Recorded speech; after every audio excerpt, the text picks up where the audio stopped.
Pues comenzamos, si les parece, con esta mesa. Como han visto, pues Óscar no les ha defraudado. Música, sonido, imagen, pero sobre todo el mensaje de es importante no solo creer que se puede, sino querer que se pueda, ¿no? Como dice la canción, parafraseando la canción de Color Esperanza, ¿no? Bueno, vamos a abordar ahora en esta mesa toda la cuestión que tiene que ver con la autonomía de los centros, el liderazgo curricular, los cambios. Óscar nos ha dado un panorama de enormes posibilidades en las escuelas con el cambio de paradigma que se avecina, el paradigma competencial, ir más allá de los contenidos. Nos ha dado ejemplos muy interesantes, pero claro, todo eso efectivamente requiere un enorme liderazgo, ¿no? Este liderazgo para ese cambio. Y yo creo que nadie mejor que estas 5 personas para hablarnos de ese liderazgo para el cambio curricular y para esa autonomía curricular. Se las voy a presentar muy brevemente porque ustedes tienen también todos los currículos en la página web, pero sí quiero decir al menos una palabra de cada una y de cada uno de las personas que me acompañan, no por cortesía, sino por poner en valor, yo creo, su trabajo y su presencia aquí hoy, ¿no? Nos acompaña Ana Hernández. Ella es jefa de estudios del IES Julio Verne, licenciada y doctora en Bellas Artes, y es presidenta de Mejora tu Escuela Pública. Yo quiero destacar, aparte de ser premio a la mejor innovación de SIMO de 2021, que hablando con ella de esta mesa dijo una frase que se la recordaré y algo nos dirá de ello, que es algo así como: hemos roto todo. Así que ya te preguntaré después cómo habéis conseguido romper todo, ¿no? Tenemos también con nosotros a Carmen Pellicer, muy conocida en todo lo que tiene que ver con la innovación educativa y con el liderazgo. No en vano, ella dirige 7 centros educativos en España, ella es presidenta de la Fundación Trilema, dirige también Cuadernos de Pedagogía desde hace no mucho, y desde luego todas la reconocemos como un rostro que personifica el liderazgo innovador. Me llamó la atención de Carmen, cuando hablábamos de esto, una frase muy sencilla, pero muy profunda. Dice: he aprendido muchísimo de los aciertos, pero casi he aprendido más de los errores, ¿no? Así que, bueno, ¿qué errores podemos corregir para seguir aprendiendo en esa dirección transformadora? Nos acompaña también David Izquierdo, licenciado en Filología Inglesa y presidente de APRODIR, la Asociación Profesional de Directivos de Educación Secundaria de la Comunidad de Madrid. A él le preocupa mucho, y siempre me lo ha comentado, cómo formar, cómo seleccionar, cómo atraer buenos directores para que realmente ese liderazgo se ejerza con una solvencia personal y desde luego pues también con una solvencia en la atracción, ¿no?, en los que están en ello. Y nos acompañan, lo cual es un honor también para nosotros, 2 profesoras de Portugal, Teresa López y Bernadette Almeida.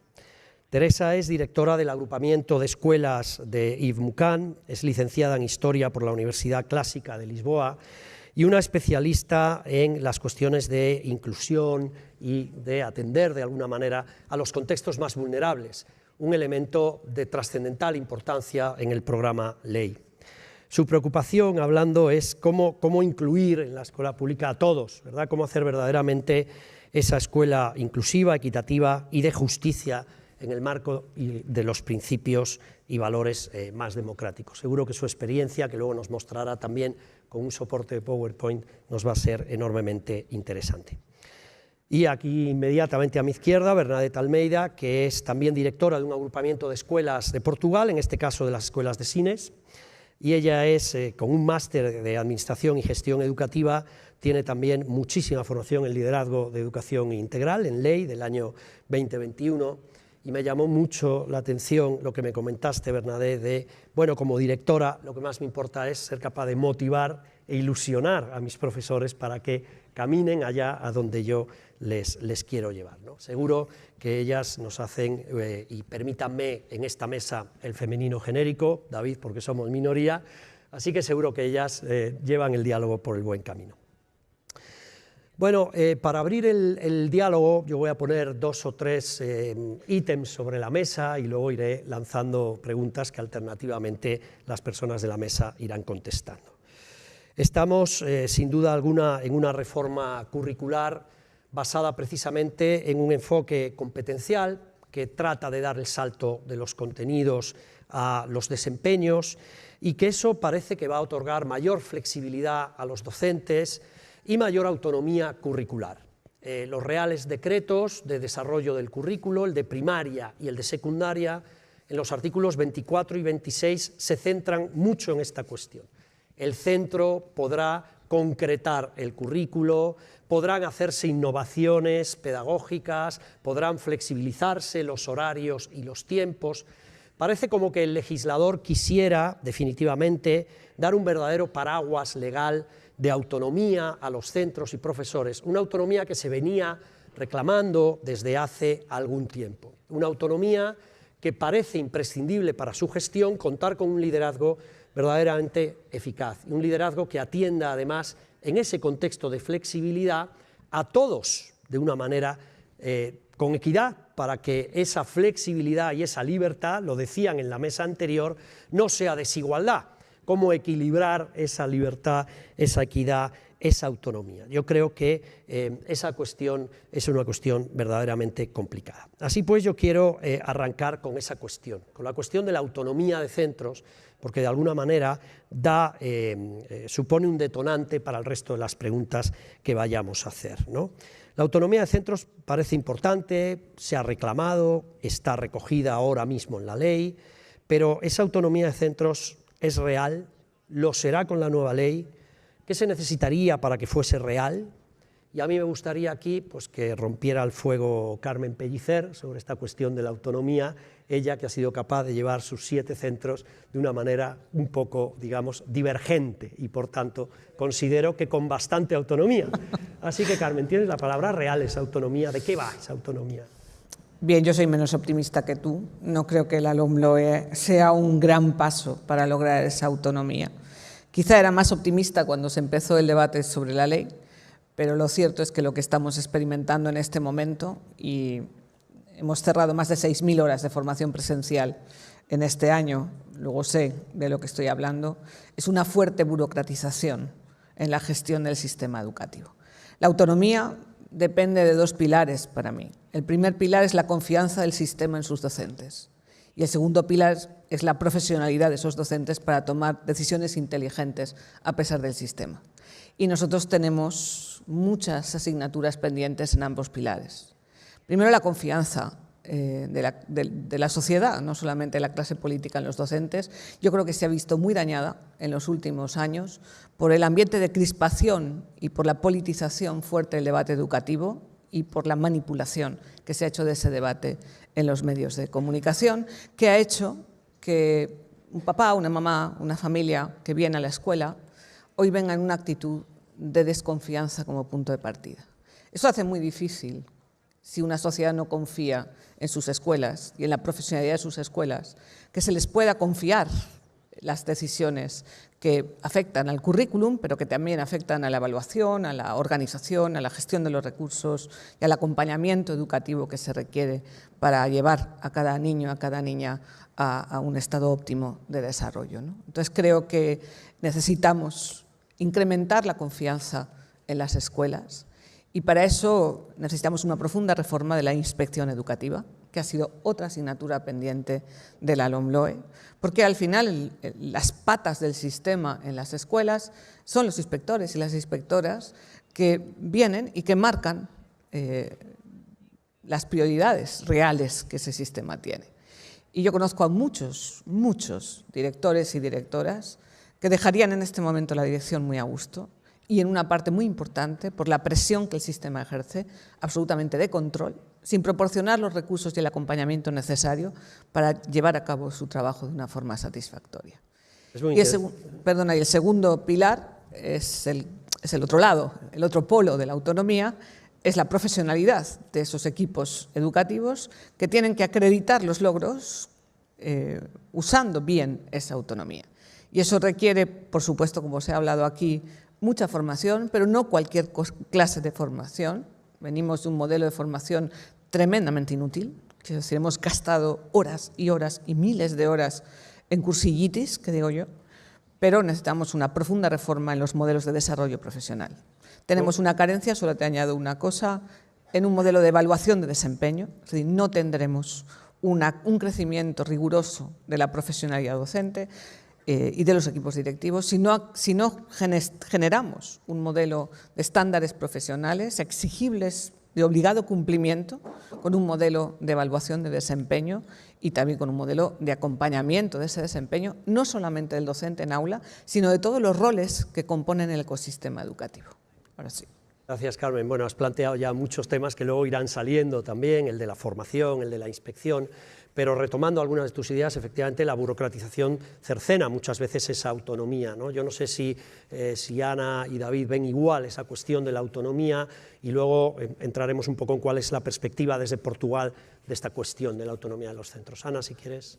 Que la burocratización lleva, como decían Carmen, en los últimos años es una losa, ¿no? Porque muchas veces la tienes a la espalda y no te deja avanzar todo lo que te gustaría o incluso a la velocidad que tú consideras que debería, ¿no?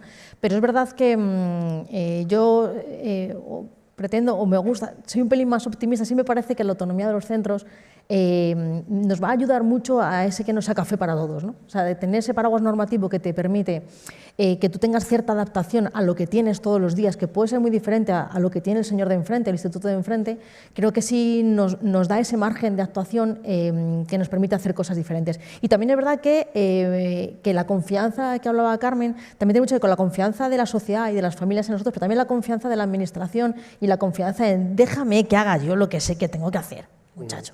No, o sea, yo llevo 20 años en esto, es decir, y podemos tener muchos lugares de desencuentro. Ahora bien, que lo estoy viendo, que lo veo yo. Sí, en un despacho está todo muy bien, pero que lo veo yo. Entonces, si yo te estoy diciendo esto es lo que ocurre, tengamos un poco ese diálogo constructivo y no desde la fiscalización, desde necesito esto. Y entonces, bueno, pues algunas veces en mi centro me han dicho, te doy esto, Ana, es que yo no quiero eso, pero te lo voy a dar. Ya, pero no es lo que yo quiero. Hombre, mujer, que te lo voy a dar. Ya, sí, muchas gracias, pero es que yo necesito otra cosa. Anda. Venga, luego no te digas que no te doy nada. Ya, pero es que no me dan lo que quiero, es decir, pero no es lo que quiero yo, es lo que quieren mis 1.500 alumnos, es lo que necesito, pero no, y además yo soy el altavoz de 100 profesores, es decir, ¿no? que esa confianza es verdad que se ha cercenado mucho, y me acuerdo que al poquito del confinamiento decíamos, parece que ¿no? los docentes vamos a tener esa revalorización después de esto, y nos pasó un poco lo que los médicos, ¿no? Lo tuvimos 2 minutos, luego nos cayeron por todos lados y aún seguimos, ¿no? Entonces, es verdad que tenemos sobre nuestros hombros una responsabilidad enorme y o sea, la sensación que tengo es que pocas veces se nos escucha desde la escucha activa, ¿no? De dime qué necesitas, y entonces precisamente por eso creo que la autonomía sí nos ayuda a los que en un momento determinado hemos dicho, esto es lo que me das, pues ya haré yo lo que me da la gana, ¿no? Un poco, ¿no? Bueno, hablaremos luego de cómo has podido romper eso desde esa autonomía, ¿no? Quizá en la próxima ronda. David, no sé si quieres aportar algo a esta pregunta desde tu perspectiva.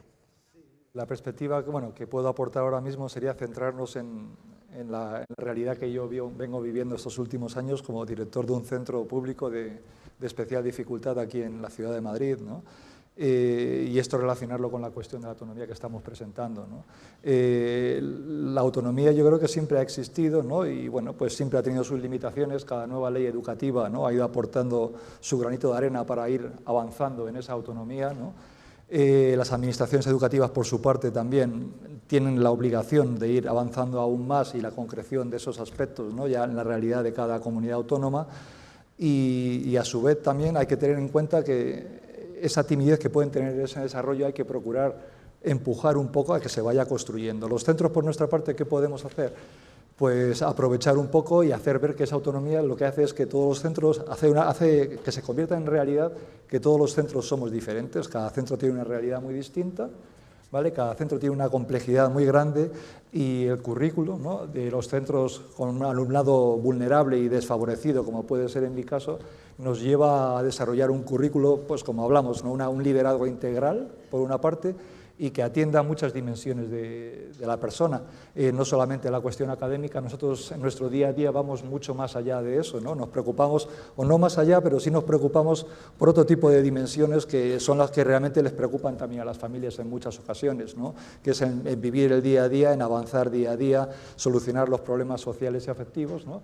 Y eso es lo que los centros tenemos que concretar en ese currículo formal y en esos otros tipos de currículos que también existen, ¿no? Y que a veces no los tratamos de modo directo y que la normativa no toca, pero que los centros sí que tenemos que tocar.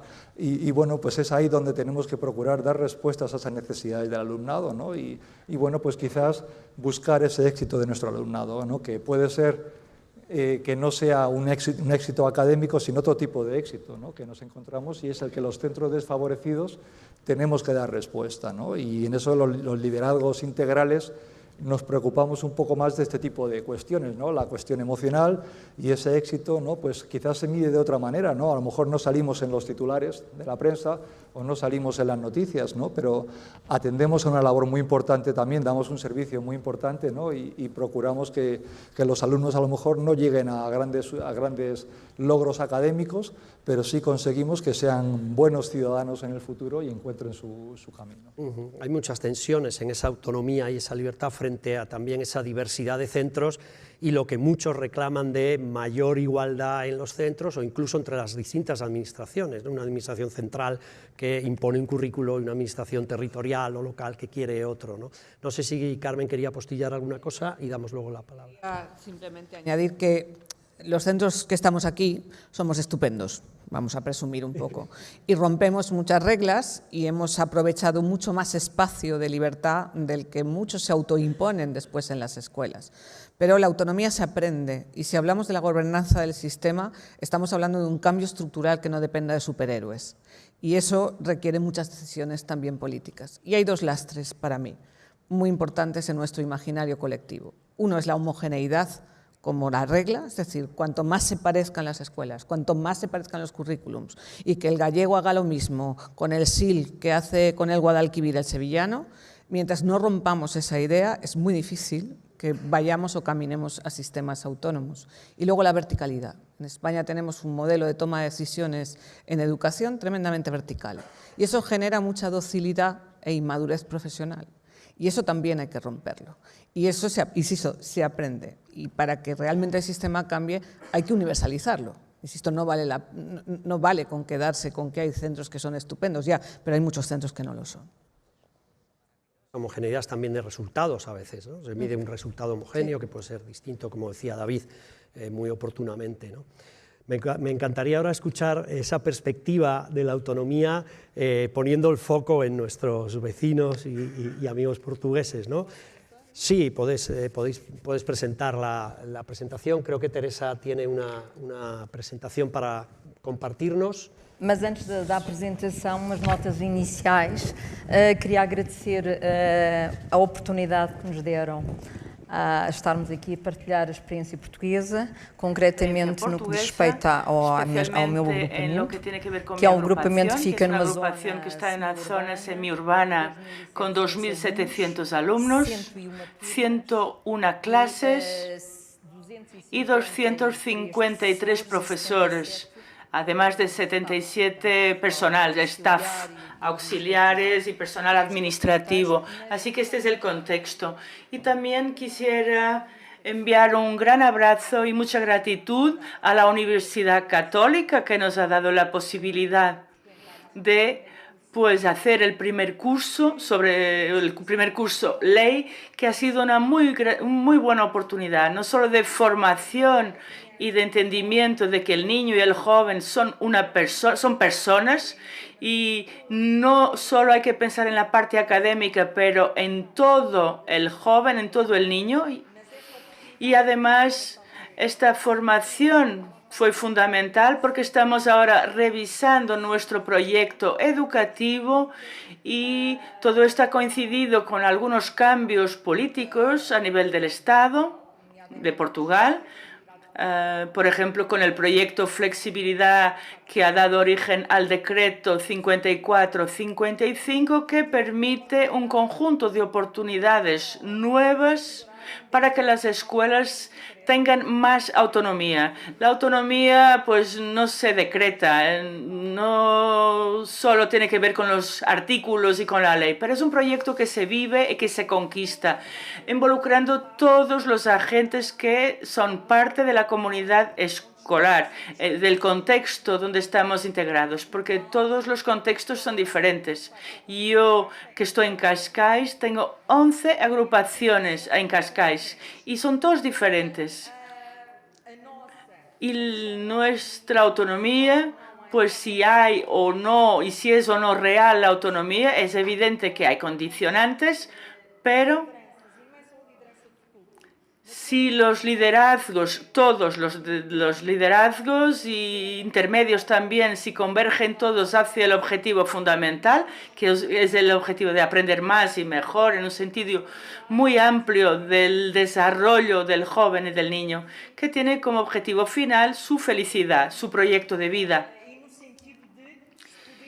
Y pues poder hacerlo con una enorme expectativa, porque uno de los problemas del aprendizaje es que se centra mucho en el tema académico. Ya hoy se ha hablado mucho de esto, de los problemas de salud mental, que son una realidad en Portugal también, porque hay muchísima presión para conseguir resultados académicos, para conseguir, por ejemplo, llegar a la universidad. Y todo ello hay que trabajarse pues con todas las vertientes del individuo para que no se creen estas angustias, porque todos los niños son capaces, todos tienen talentos, unos tienen más de tipo académico, otros más de música o de fútbol, pero todos tenemos talentos.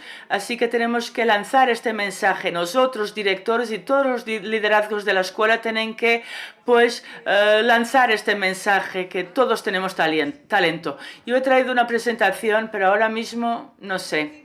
Bueno, hablando un poco de nuestra legislación, aquí tenemos 2 decretos ley que dan autonomía a las escuelas de Portugal para que puedan organizarse como quieren. Luego se habla aquí de aprendizajes esenciales.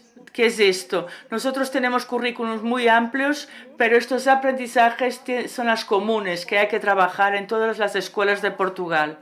Luego hay algo muy transversal al que damos mucho valor, que es la Estrategia Nacional de Educación para la Ciudadanía, que junta todos los otros contenidos y da origen a proyectos de flexibilidad curricular, y realmente podemos trabajar ahí con equipos educativos. Y luego tenemos nuestro proyecto educativo de nuestra agrupación, que defiende la educación integral del alumno, del joven.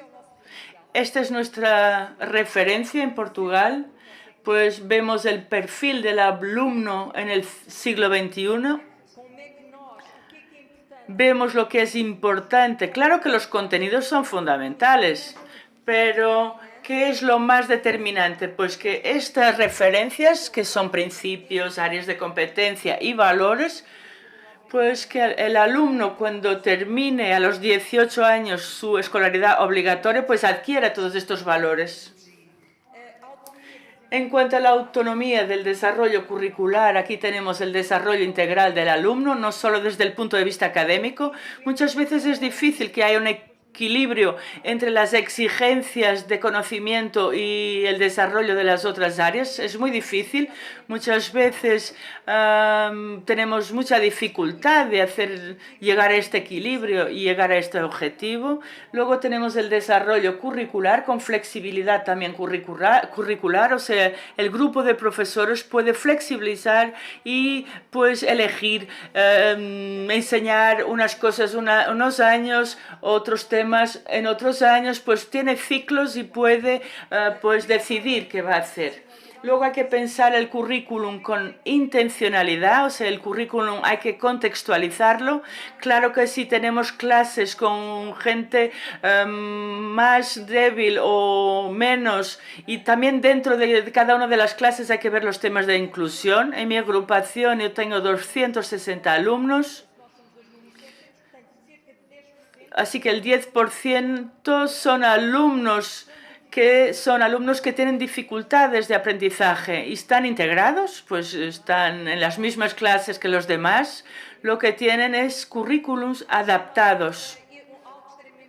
Otra cosa muy importante que es muy difícil, pero bueno, todo esto es un camino, es el tema de la evaluación de los aprendizajes, mucho más centrada en la formación, en el feedback.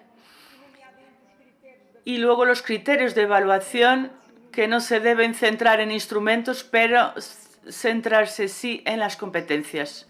Bueno, esto es muy rápido lo que os estoy contando aquí. A nivel de autonomía de la organización, ¿qué podemos hacer? Pues podemos hacer un calendario escolar. Nosotros nos organizamos por semestres.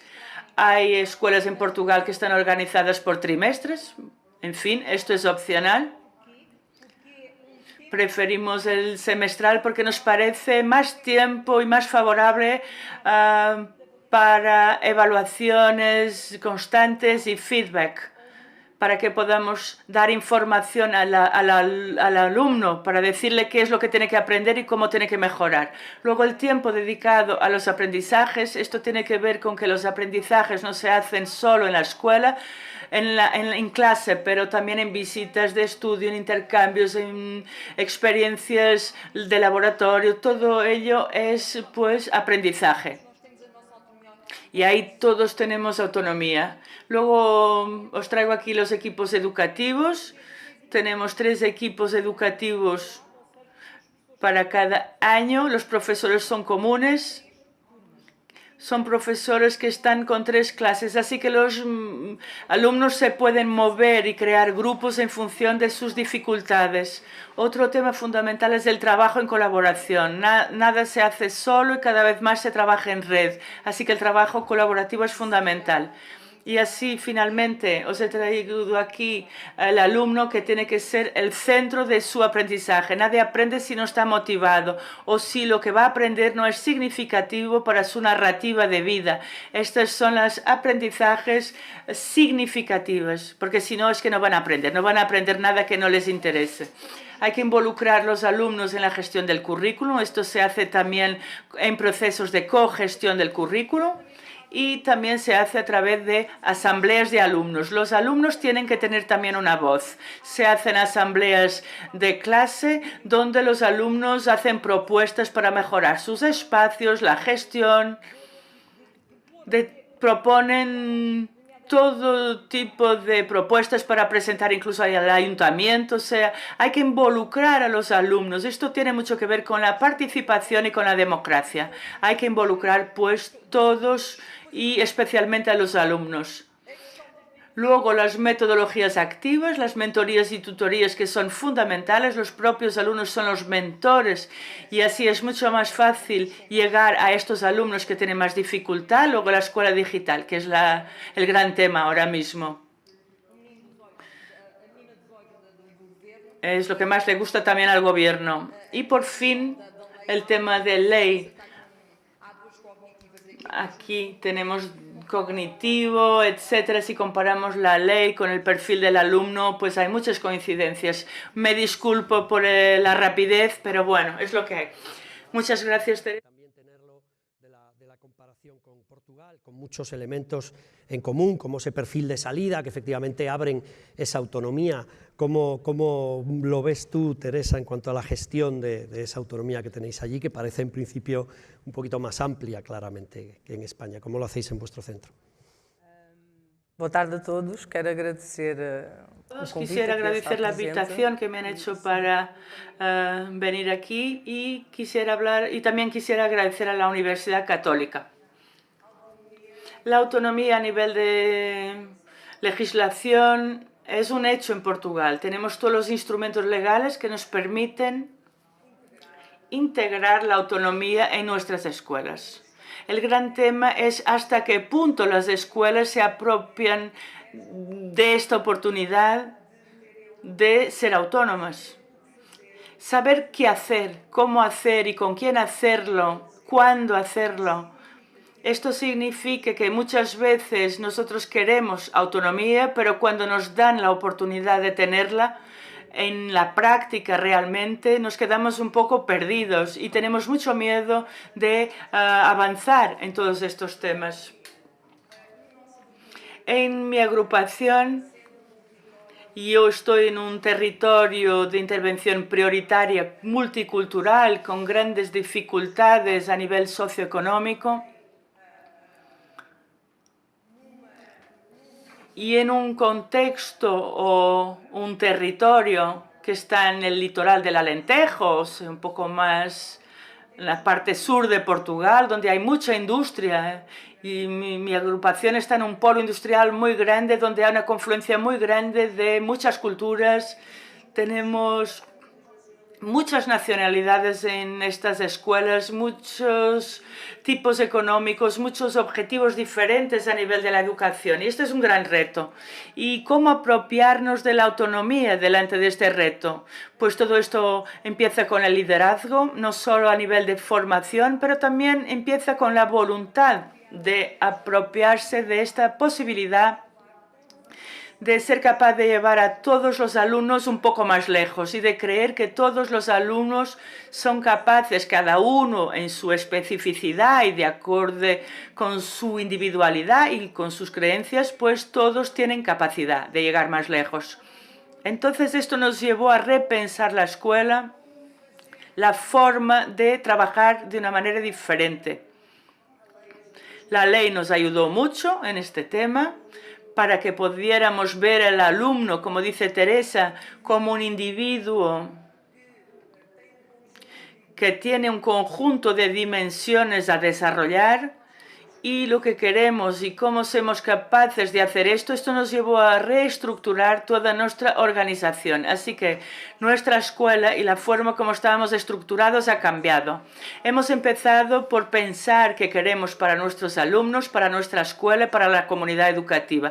Esto fue el punto de partida inicial. ¿Qué estamos haciendo y qué es lo que tiene que cambiar para que podamos llegar a nuestros objetivos de mejorar, de ascensor social, que es la escuela? Así que hemos querido repensar toda la estructura, toda la dinámica del centro, la forma de dar clases, las metodologías, las dinámicas, cómo involucrar también toda la comunidad educativa y todos los elementos. Este es el gran reto y el camino se hace andando y todos los días pues aprendemos, con los errores también aprendemos mucho.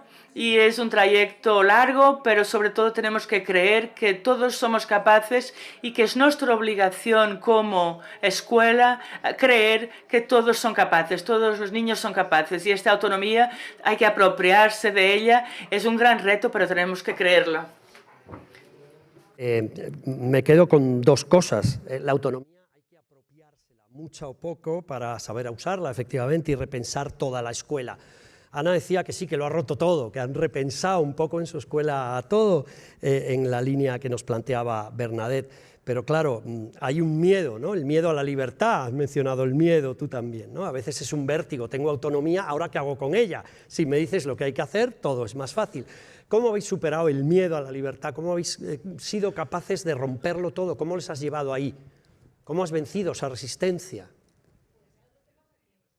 Yo creo que lo que te lleva realmente a romper algo es la necesidad que observas de que hay que cambiar las cosas. Es decir, uno no se plantea... A mí cuando me dan en algunas charlas que me invitan, me dicen, bueno, pues yo lo de innovar por innovar, eso es una tontería supina. O sea, innovar, ¿qué es innovar? Es que además, ¿qué sentido tiene, no? O sea, yo entiendo el innovar cuando te ves haciendo lo de siempre y ocurre lo de siempre. ¿Contra todo pronóstico? No, claro, es que ¿qué crees que ocurrirá? ¿No? Entonces, si tú observas que tus alumnos necesitan algo, tus docentes reclaman algo y ese algo ahora mismo la estructura no te lo da, ¿qué haces? Pues lo rompes.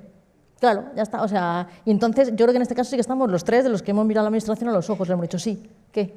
Claro, es que la estructura muchas veces, del miedo que hablaba también antes Carmen, ¿no? Y ese miedo que la autocensura, ese auto... Yo muchas veces escucho diciendo, uy, eso no se puede romper, Ana, vamos a romperlo. Uy, no lo rompas. Que vamos a... Lo cargamos el currículum, ¿cómo vas a hacer eso, Ana? Pues lo vamos a romper. Y es como, pero... Entonces, ahora somos los mamarrachos de Leganés que estamos rompiendo cosas porque de verdad que mi director me dice, déjalo ya, déjalo ya. Y le digo muchas veces, en cualquier momento, uno rompe tanto que al final tienes la sensación de que algo se te va a caer encima, pero es que no pasa nada, Javier. O sea, no pasa nada. Sí, pasa la resistencia, la inspección, claro, hay que estar ahí, hay que torear, pero claro, pero ¿qué pasa? Pues no pasa nada, ¿qué pasa? ¿Que rompes el currículum? Venga, rompámoslo. ¿Y qué ocurre es que rompes los agrupamientos? Rompamos y miras y dices, pues no parece que cae, venga, vamos a romper las paredes. Esto hay que hacerlo en septiembre, un poquito antes de que lleguen los profes, si rompes paredes hay que hacerlo antes, porque cuando lleguen, pum, ya está roto aquello, ¿no? O sea, que les vayas avisando de que rompo, entonces... si a lo mejor en nuestro sistema que hacemos en nuestro centro damos clase 7 profesores de secundaria todos a la vez a 120 alumnos simultáneamente. Claro, eso supone romper el currículum, claro, y te sientas y lo rompes porque no te viene bien, porque ya te han dicho que puedes hacer lo que tú consideres que tienes que hacer, pues, pero entonces de verdad déjame hacerlo. Entonces lo haces. ¿Y qué rompes? Por las programaciones. Te reúnes y las rompes físicamente. Además, yo soy de Bellas Artes y necesito todavía tocarlo, ¿no? Yo lo de digital está muy bien, pero a mí me viene como muy grande, ¿no? Y entonces rompimos las programaciones de verdad. Y entonces cada programación, música en verde, dibujo en amarillo, tal. Y entonces cuando teníamos biología y geología en azul, la rompimos, hicimos una gran trenza, que esto es el cuerpo de conocimiento de cuarto de la ESO. Ahora bien, ¿qué estructuras rompes? Muchas. Ahora, ¿cuál no se podía romper? Pues resulta que ninguna. Todas tienen cierto margen, cierta flexibilidad. Ahora, ¿qué hay que hacer? Pues proponerte adaptarlas a ti. Entonces, si lo que necesito es esto, yo lo adapto a mí, la estructura la hago mía. Claro, de repente cuando decides darle la vuelta a esto, alguien te dice, voy a ir a verte, soy el inspector. Claro, porque claro, es que pasan cosas, pero cuando viene a verte dice, ¿qué? Realmente, ¿qué estamos haciendo? ¿Qué es lo que hemos tocado que no se puede? Claro, ahora con la LOMLOE, como bien decías, Javier, tenemos un paraguas normativo que sí me permite a mí cierto margen. Ahora, con la LOMCE, ¿qué he hecho? Pues de trilero. He ido, claro, tienes que, con los dados, claro, ¿dónde está la moneda? Pues claro, tienes un poco, claro, pero no estás haciendo nada que no... Ahora bien, claro, lo que no debes tocar, en efecto, el currículum, ¿no? El currículum no se puede tocar en la medida en la que dices no puedes dar menos o tener menos contenido de los que deben. Por supuesto, y además es lícito y además es como debe ser que los inspectores estén para velar porque efectivamente no te pongas a hacer cualquier locura, ¿no? Y que el currículum... Ahora bien, ¿cómo lo doy? Eso déjame a mí. Eso déjame a mí que sé, como muy bien decías tú, que sé lo que tengo delante, que sé qué tipo de características hay en mi centro, que a lo mejor son diferentes o no al de Carmen, al de David, ¿no? Un centro de especial dificultad. ¿Qué centro ya no es de especial dificultad, Javier? Si es que tenemos, es que, ¿no? Lo que he hablado con un inspector, me decías, es como un TEDx, estás desactivando bombas todo el rato, cuando vienen de arriba, vienen del alumno, vienen de la familia. Entonces, estamos, pues como en el cazabombas, pum, pum. Aquello es el juego de con el martillo dando la cabeza a las ranas, pa, pa, pa, pa. Claro, pero de eso se trata. Entonces, como decían también a Carmen y David, el liderazgo educativo consiste en que tú... fíjate, no tiene tanto que ver con que yo como equipo directivo haga el esfuerzo titánico en decir a todos, chicos, seguidme en esto que se me ha ocurrido. No, porque no tiene mucho sentido. La cuestión es que entre todos nos demos cuenta de que todos debemos construir una escuela distinta. Pero, y no tiro yo de ellos, sino que tiremos todos juntos, ¿no? Yo recuerdo, hablábamos de los líderes intermedios, ¿no? Yo puedo tirar, pero que ese liderazgo distribuido, el docente como líder, ¿no? Entonces, al final se hace una profesión docente de líderes, no solamente de... Porque si un día el director desaparece entonces el centro, el proyecto y todo, no. Y los alumnos se quedan sin lo que necesitan, no. Se trata de que todos veamos y establezcamos un quórum de qué es lo que necesitan nuestros alumnos, cómo lo podemos hacer para que no ocurra lo que hasta ahora ha ocurrido y es lo que no queremos que pase, y es que se salgan a la calle sin la ESO o ese tipo de cosas, ¿no? Planteas dos cosas muy interesantes. Primero, la palabra valentía. A mí me ha parecido de todo lo que tú decías, sí, incluso o inconsciencia, tu no sé, gestual, hay que ser valientes. Y luego colegiado, ¿no? Que si me voy yo, esto siga, ¿no? Entonces, claro, yo creo que son dos características que, por ejemplo, en muchos de los centros que yo he visto de Trilema, Carmen, también destiláis vosotros para romper eso, ¿no? La valentía y la colegiación, ¿no? ¿Qué pistas nos das desde tu perspectiva, ¿no? De cómo romper todo eso, ¿no? Rompemos, estaba escuchándola, y construimos andamios. Claro. Porque siempre hay un grupo y un núcleo que tira del carro y que tiene la visión y que se entusiasma, y procuramos cultivar y ampliar ese grupo tractor. Pero luego hay que hacer muchos andamios y hay que hacer un ejercicio de planificación diferencial, que para mí es una clave fundamental en la gestión del cambio. Yo tengo que saber, cuando lidero un equipo, que no puedo pedir lo mismo a cada uno de los profesores y profesoras. No es lo mismo la profesora de 59 años que lleva 30 años de tutora de quinto de primaria y que la has puesto en primero de primaria y toma diazepam por la noche, que la profe que acabas de contratar, que viene de la universidad. Tú no puedes ni exigir lo mismo, ni poner las mismas medidas, ni todos los profes servimos para todo, ni todos servimos para lo mismo. Y por lo tanto hay un ejercicio importante de planificación de ese cambio diferencial, en términos de exigencias, en términos de apoyos y en términos también de medidas, ¿no?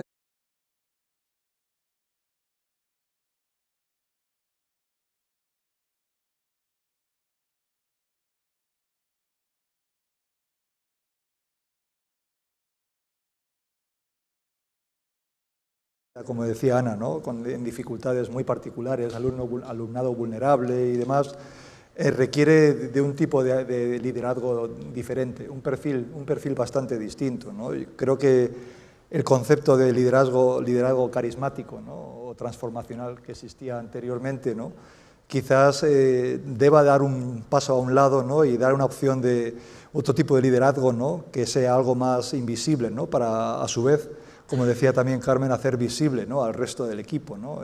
Lo importante son todos, el líder, la persona que está a la cabeza, está por un tiempo determinado, ¿no? Y genera un estilo de trabajo determinado, pero lo importante es el resto de personas, el claustro, el personal docente, el personal no docente y el estilo de trabajo que se genera en los centros, ¿no? Y eso hace que sea necesario, como decía, ¿no? Que haya un liderazgo que parece que no está, y que hace y empodera al resto de miembros de la comunidad educativa.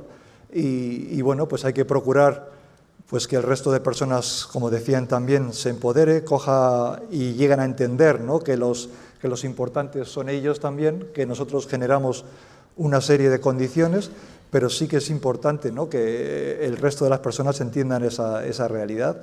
Y bueno, sobre todo es importante también que a la hora de generar, como decías Javier, un perfil de liderazgo, pues está claro que es muy importante la selección, la formación que se da a estos equipos directivos, ¿no? El acompañamiento que también se les puede dar para poder llevar a cabo, ¿no? Esos comienzos, ¿no? Creo que todos los directivos, ¿no? Recordamos, no sé si con mucha alegría o no, los primeros años de nuestro trabajo, ¿no? Como equipos directivos en los centros, ¿no? Por las enormes dificultades que nos hemos podido encontrar, ¿no? Y realmente, ¿no? Sí que sería muy conveniente, ¿no? Aportar dentro de este proceso de selección, ¿no? de directivos, ¿no? La posibilidad de acompañar de alguna manera con algún tipo de mentoría, ¿no? De generar mentores para que se acompañe a estos directivos, ¿no? Y tengan más seguridad en sus primeros años y sean capaces de ir generando, ¿no? una identidad propia de esos centros, ¿no? Yo creo que el objetivo final tiene que ser, bueno, pues generar un marco competencial que digamos que genere un entorno a partir del cual se entienda, ¿no? Exactamente qué es ser directivo, ¿no? Hoy en día en cada contexto, en este caso en la realidad española o en la realidad ibérica, ¿no? Entender qué competencias son las necesarias, ¿no? para ser director hoy en día, ¿no? En los centros, ¿no? Para formar parte de los equipos directivos y formar, ¿no? Directamente a estas personas de una manera muy concreta, ¿no? Y muy detallada en lo que tienen que saber hacer para poderse llegar a capaces a tener éxito, ¿no? En los diferentes entornos donde se vayan a encontrar. Es muy irónico, ¿no? Porque muchas veces el personal que trabaja en centros de especial dificultad, según está diseñado el sistema público, ¿no? Lo que se consigue es que se vayan de ellos lo antes posible, ¿no? Es decir, estamos formando y desarrollando directivos para que tengan la posibilidad de irse lo antes posible de esos centros, ¿no? Esto es todo lo contrario en los sistemas educativos internacionales. Lo que se pretende precisamente es poner a aquellas personas más cualificadas en los lugares más difíciles, para que puedan generar ese desarrollo, esas características del centro y puedan desarrollar ese liderazgo integral, ¿no? Que es tan necesario en esos contextos desfavorecidos y vulnerables, ¿no? Entonces eso sería en primer lugar lo necesario, Javier, y evidentemente hay que conducir a darle la entidad que requiere la función directiva, es decir, habría que tender a profesionalizar esta función como se realiza en tantos y tantos países del mundo, ¿no? Y viene recogido en tantos y tantos estudios. La autonomía, como decíamos antes, ha de ir acompañada siempre de una rendición de cuentas. Yo creo que ningún directivo rehúye ser evaluado. Lo que necesitamos es tener herramientas para poder desarrollar nuestros centros y luego después rendir cuentas de lo que hemos estado haciendo, dar recursos y permitir atraer a los profesionales más cualificados en nuestros equipos para poder desempeñar esas tareas. No sé si Carmen quería matizar algo y luego quiero ver esa perspectiva internacional a la que ha hecho referencia David. Carmen. Sí, solo añadir que yo creo, porque me gusta del liderazgo transformacional, yo no lo dejaría de lado, creo que aprendimos una clave muy importante y es que la misión más importante de un directivo escolar es hacer que sus profesores sean mejores el lunes a las 9, a las 10, a las 11, a las 12. Y ese foco en mejorar los procesos de enseñanza y aprendizaje creo que es algo que no podemos abandonar. Pero una cosa muy importante en este momento para mí es la visión del liderazgo colegiado, no solo colaborativo, sino colegiado. O sea, los directivos están muy solos y estas definiciones de competencias echan para atrás. Quiero decir, porque nadie se levanta voluntario, muy poca gente se levanta voluntaria por razones correctas para dirigir un proyecto educativo hoy en día.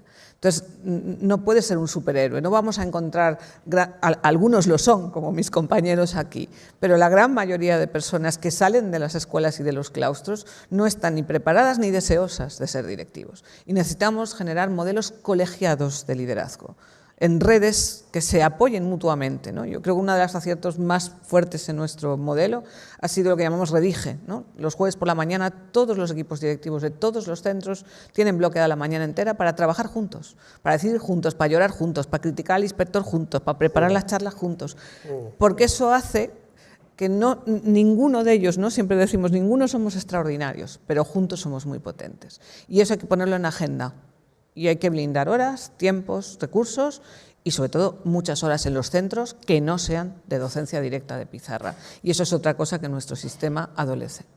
Introduce eso toda la cuestión de la organización del centro, a la que iremos después, pero la secuencia que planteaba David efectivamente parte de una definición de competencias profesionales del director y de una selección a partir de esas competencias y una formación a partir de esas competencias de dirección que luego permitan hacer todo ese liderazgo colegiado y esta transformación, ¿no? Que insista, me gustaría ver una definición de competencias de equipo, no de competencias individualizadas, porque creo que esto está metiendo una presión que impide avanzar. Claro, efectivamente, sí, que a lo mejor habría que seleccionar equipos directivos en vez de al director o seleccionar de otra manera. Eso nos lleva precisamente a esa mirada que yo quería hacer internacional y a la que se refería antes David, ¿no? Bueno, y en Portugal, ¿cómo lleváis esta cuestión de seleccionar, formar al equipo, es al director? ¿Hay un marco de competencias de los directivos docentes? En Portugal, neste momento, nós temos ahora mismo tenemos un problema bastante grave, más que grave, es gravísimo, porque es una profesión esa que no es atractiva, no se invirtió en formación de profesores y ahora mismo, por ejemplo, los directores, un tema que tenemos es intentar encontrar profesores, porque no hay. Y esta gestión es muy complicada. Y, al mismo tiempo, estamos llegando a un punto en el que la mayoría de los directores en ejercicio en Portugal están a punto de jubilarse. En 4 o 5 años se jubilan todos, así que tenemos un problema muy complicado en la educación en Portugal. Y los equipos directivos, ¿qué hacen? Nosotros nos elige un consejo general, en los equipos educativos hay un directivo. Son equipos de 3 o 5 elementos, dependiendo del número de alumnos de cada uno del conjunto de centros. Yo estoy de acuerdo con lo que decís aquí, porque nadie puede gestionar una agrupación solo, es imposible, pero el director es fundamental porque tiene que ser un facilitador para que todo pueda funcionar. Tiene que permitir que todos que están a su alrededor participan, son escuchados y pueden trabajar bien. Y no solo el equipo directivo, también las familias, los alumnos. Los alumnos son fantásticos. Cuando traemos un alumno y le pedimos que hable, él sabe muy bien qué decir. Entonces yo estoy totalmente de acuerdo con lo que acabáis de decir. Las competencias no son temas solo de administración y gestión, pero hay que tener una sensibilidad para entender todo y entender que las nuevas generaciones que están llegando a las escuelas son totalmente diferentes. Y, lógicamente, la escuela tiene que estar preparada y las metodologías que se van a usar también tienen que ser otras. digamos, y nuestro reto, yo hablo aquí de mi escuela en particular, pues nuestro reto es llevar a todo el mundo a que entienda este mensaje, porque al mismo tiempo las escuelas portuguesas, las públicas, tienen otro problema muy grave, porque hay una movilidad muy grande de profesores. Hay convocatorias cada 2 años. Y la mayoría de los profesores vienen del norte hacia el sur. ¿Qué significa esto? Pues que están 2 o 3 años y luego que pueden irse más al norte, se van otra vez hacia el norte. Y esto no permite que la cultura de transformación de la escuela se mantenga. Porque nosotros sabemos que los profesores son fundamentales para el cambio, evidentemente. Ahora, ¿cómo hacemos esto? Pues yo defiendo hace mucho que los directores debían ser profesionalizados. Nosotros somos profesores. Y este año yo termino y vuelvo a dar clases de historia, porque esa es mi profesión, es mi función. Yo soy directora, pero hace 30 y pico años, pero bueno, soy directora porque sí, por elección de los compañeros, pero yo lo que creo es que tenemos que entender que la complejidad de la organización de hoy en día y los retos que se plantean hoy en día a un colegio, a un centro, pues deberían obligar a un director profesional. Hay que entender que ese director profesional pues tiene que ser alguien con una formación muy específica, no solo en competencias, pero también alguien que tenga sensibilidad, que entienda todo el tema emocional. En la pausa estábamos hablando con el profesor Rodrigo y le hemos dicho que deberíamos aprovechar todos los directores que se van a jubilar ahora y estos profesores, directores que se van a jubilar, deberían hacer formación, dar formación ahora a nuevos profesores. La escuela pública portuguesa existe en el fondo porque existen profesores y gente que se dedica a ello. Tocas temas de enorme interés también para la realidad española y que ahora trasladaré a la parte española, ¿no? El de la movilidad aquí lo tenemos, y también es a 3 bandas: movilidad del profesorado, movilidad del equipo y la propia movilidad del director, que puede no serlo o nombrado por el artículo 33, ¿no?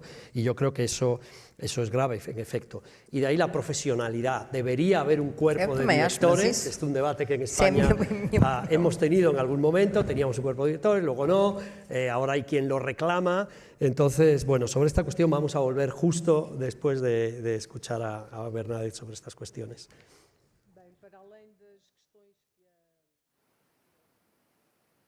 Referiu, penso que é nosso papel, dado estes constrangimentos todos.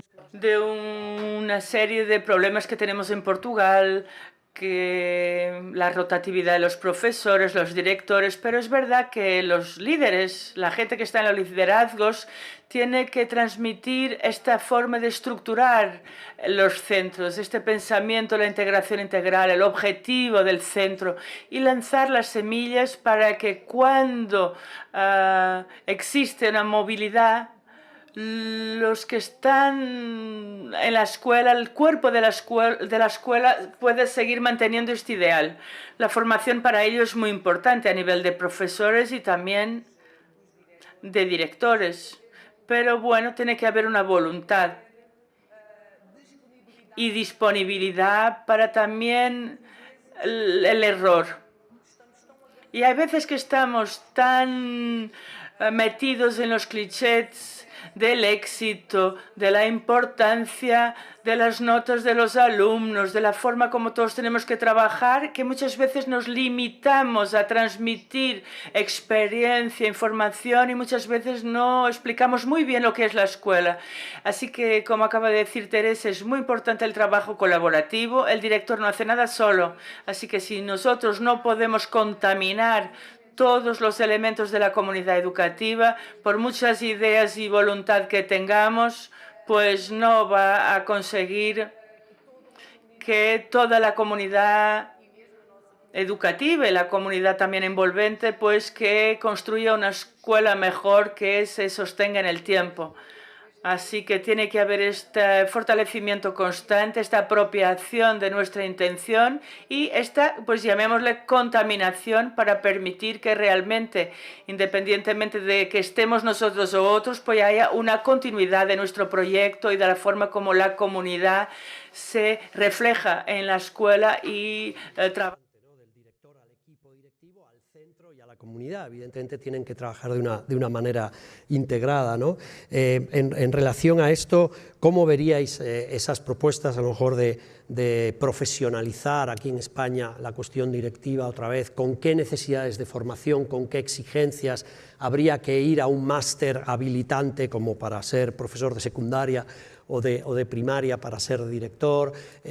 Habría que tener unas prácticas con un mentor para que ese director pudiera acceder al puesto. ¿Cómo veis eso, ¿no? Y sobre todo, si la formación tendría que tener especialmente estas cuestiones de vulnerabilidad muy en cuenta, porque...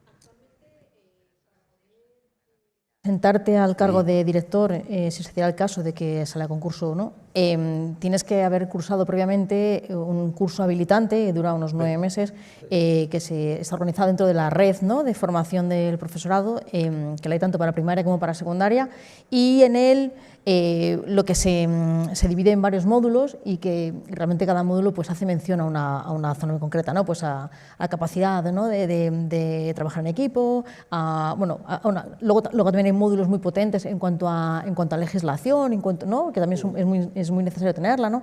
Pero es verdad que, como bien decía Carmen, en ninguno de los módulos te sientes que te ayudan en eso de estar acompañado.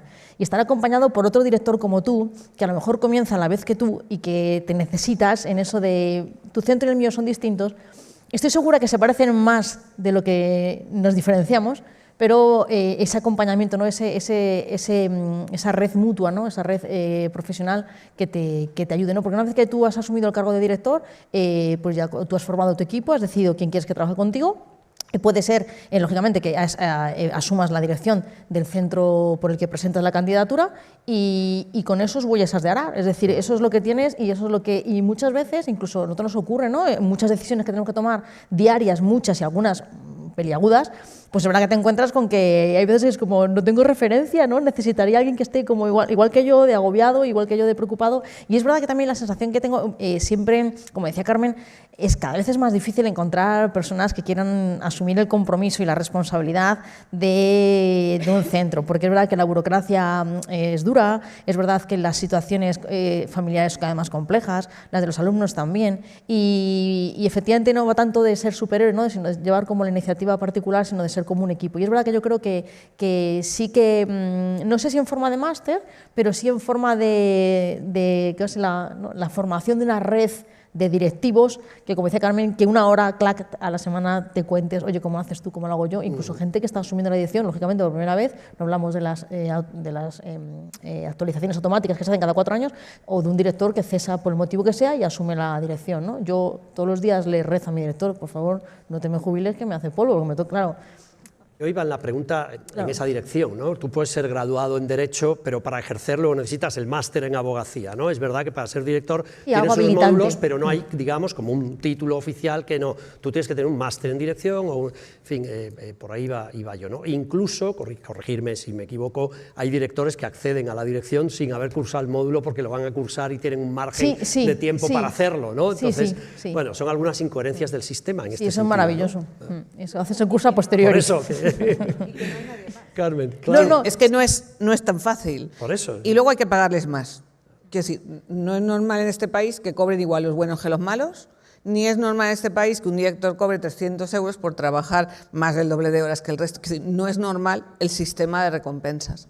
Porque es un tema tremendamente complejo, porque muchos de los problemas no son de la ley de educación, son de la ley del funcionariado, absolutamente intocables. Entonces, a la hora de diseñar la carrera profesional docente, encontramos una losa tremenda, y es que muchas de las medidas de la ley del funcionariado son contraproducentes a la hora de generar un diseño de una profesionalidad, tanto en la captación, como en la puntuación, como en la salida de la dirección. Es decir, no hay carrera profesional, porque ¿qué pasa cuando un director o una directora ha estado 20 años dirigiendo una escuela y al año siguiente no quiere dirigir y vuelve a ser soldado raso?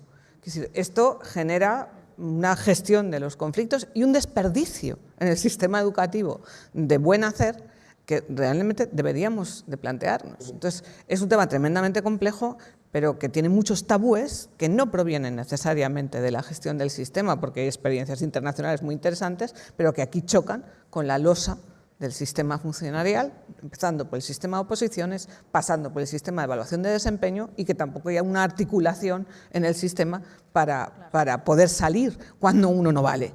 Y luego porque además están absolutamente desprotegidos de cualquier nivel de autoridad. Primero porque no gestionan sus propios presupuestos y segundo porque no seleccionan su personal. Son dos hándicaps enormes en este país. En ninguna empresa, en ningún orden, el empresario, son los trabajadores los que votan o eligen al empresario, es el empresario el que elige. Y si a eso añades además que eso es como los centros que estás cambiando, mi centro cambia, no en mí, el 52% de mi centro se va todos los años, el 52%. Y entonces, ¿a qué empresa le estás pidiendo que cada año dé más beneficios, que cada año suma más riesgos, cuando además te viene la mitad, sin saber quién te viene, ¿no? Tú no tienes ese margen de actuación. Por eso quizá la crítica más fuerte que tenemos a la LOMLOE no es si ha cambiado o no ha cambiado las competencias, que nadie va a hacer mucho caso, el problema es lo que no ha abordado. Y estos son puntos neurálgicos de transformación del sistema educativo que siguen encima de la mesa sin que nadie le meta mano. Hoy en día no es atractiva, no es una profesión que tengamos lista de espera en las puertas de los centros, ¿no? para ser asumidas, ¿no? Esa es una realidad. En otros países está siendo un verdadero problema ahora mismo, ¿no? Encontrar personas que quieran asumir esta labor. Como también decía anteriormente Ana, los directivos estamos bastante solos muchas veces, pero para eso también existen las asociaciones de directivos, ¿no? Como es la que yo presido en este caso aquí en la Comunidad de Madrid, una de ellas, ¿no? Que nos dedicamos precisamente a esto, a atendernos, a cuidarnos, ¿no? Y a dirigirnos a la administración para intentar poner soluciones a las dificultades que vemos en nuestra práctica diaria, ¿no? Creo que estas asociaciones son muy importantes porque nos sentimos arropados entre nosotros, ¿no? Y empoderados también para actuar, ¿no? En grupo, ¿no? Y poder conseguir avances. Está claro, ¿no? Como también mencionabais el asunto de la normativa. Yo veo varias cuestiones aquí, ¿no? Vemos varias cuestiones desde la asociación. Vemos que la normativa actual, ¿no? Se centra, si analizamos las características a las que define, ¿no? Ser director hoy en día, y si hacemos un análisis previo, ¿no? De años anteriores y normativas anteriores, el grueso, ¿no? La buena parte el mayor porcentaje del tiempo que dedicamos los directivos es a cuestiones administrativas, a cuestiones de gestión pura y duras. En otros países existen figuras específicas para atender estas cuestiones, ¿no? En España el director, como parece que son como superhéroes, ¿no? Marvel, ¿no?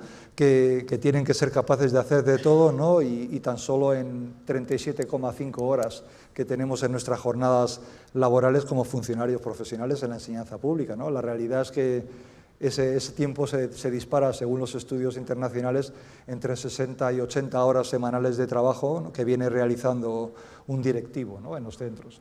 Esto es un problema. Entonces es necesario, entendemos, y por eso trabajamos desde nuestra asociación permanentemente con la administración, en hacerles ver que hay que actualizar lo que decía anteriormente, ¿no? Hay que analizar el perfil de directivo hoy en día y quizás reorientar esas actuaciones que tenemos que hacer y variar la proporción de las tareas administrativas y de gestión y dedicarle más tiempo, ¿no? A las tareas educativas, pedagógicas y de atención personalizada que esta compleja sociedad en la que vivimos hoy en día demanda de los centros, ¿no? Atribuyéndonos cada vez muchas más actuaciones que no son exclusivas, que no se reducen al ámbito educativo, ¿no?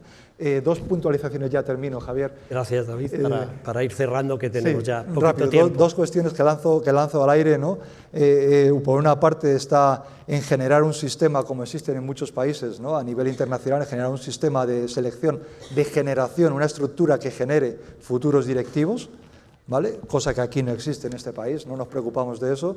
El proceso de selección actual dista mucho, ¿no?, de seleccionar a las personas más cualificadas en muchos casos para los puestos y para los lugares concretos, puesto que, tal y como está definido ahora mismo, ¿no?, el peso de la selección recae en personas que no tienen un conocimiento real de la función directiva. Posteriormente, por lo menos en el ámbito de lo público sí sucede, es que cuando un equipo directivo, un director o un equipo directivo se agota o se le anima a irse, los centros se resienten.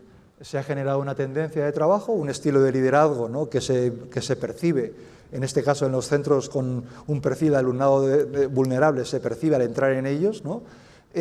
Al irse ese equipo es volver a empezar. Se pierde, como decían también anteriormente, mucho conocimiento ganado con el tiempo y se desperdicia mucho conocimiento ganado en la experiencia, no formado, sino ganado en la experiencia. Entonces sería muy importante también generar un proceso de sucesión de equipos directivos de unos a otros para que los centros no sufran las consecuencias de los cambios en los equipos directivos. Muy bien, muchísimas gracias, David. Bueno, tenemos que cerrar ya. Yo pensaba cerrar con 1 minuto de oro para cada uno de vosotros, pero no va a ser así. Van a ser la frase de oro, porque solo nos quedan 2 minutos. Así que intentar sintetizar en 1 o 2 frases el mensaje fundamental que quisierais transmitir, también desde una perspectiva ley, desde una perspectiva de ese nuevo liderazgo, de ese nuevo contexto. En fin, una frase para irnos con 5 frases de optimismo, ¿no?, en la perspectiva del liderazgo escolar ley en el nuevo contexto de autonomía curricular.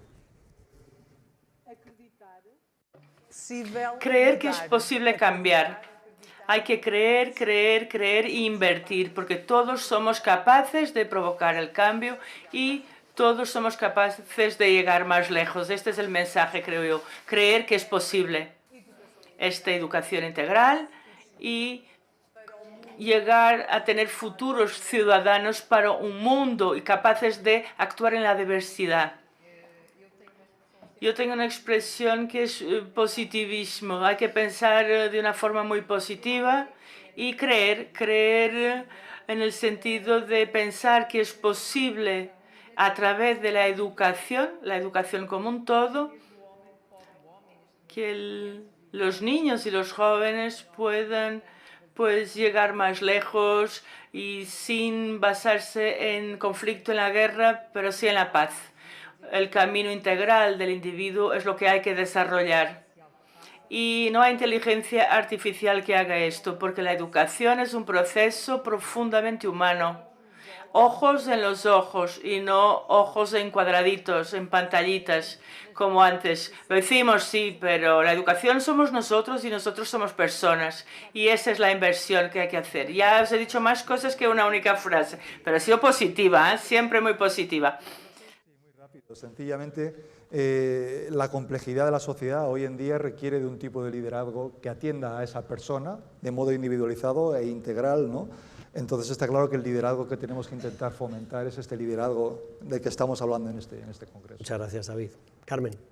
Nuestro lema dice que un niño no elige su infancia, no elige la familia, la raza, las condiciones en las que nace, pero una buena escuela puede ayudarles a elegir un futuro para el que no están determinados. Y una buena escuela depende de sus líderes que sepan acompañar, transformar, meter la generosidad, la pasión, el compromiso y también la sabiduría para poder llevar adelante esa misión. Muchas gracias, Carmen. Cerramos contigo, Ana.